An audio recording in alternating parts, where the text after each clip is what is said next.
Tech Services. This is Jason. Hey, Jason. How you doing? This is John from Benco Dental. I'm doing one of these maintenances on the Class B sterilizer. So I did the training, but it don't. So I did the door gasket. That's good. Okay. Did the check valve, water check valve thing on the back. But all the check valve goes. The check valve is on the vacuum pump. No, well, not the check valve. The push fitting. Okay, yeah, the line-in pneumatic fitting. Yeah, okay.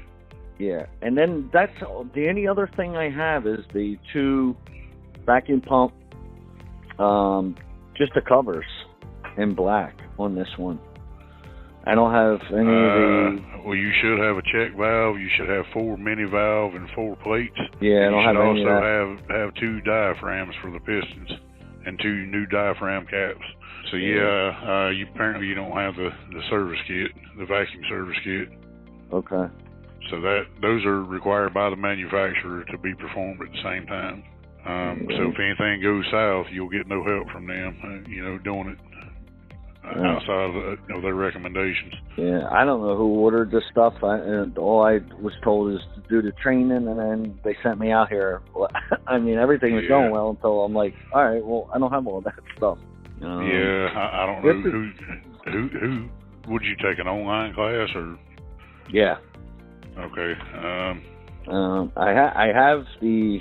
Well, I mean, to be honest with you, man, right here, right now, you're kind of dead in the water. Right. If you call Enbio, they're not going to cooperate with you, being that you have performed the PM kit and don't have the vacuum service kit.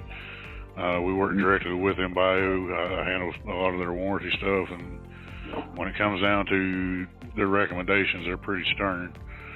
So, I mean, the best thing I could recommend right now would be to get with your company and tell them that you need a vacuum service kit ASAP.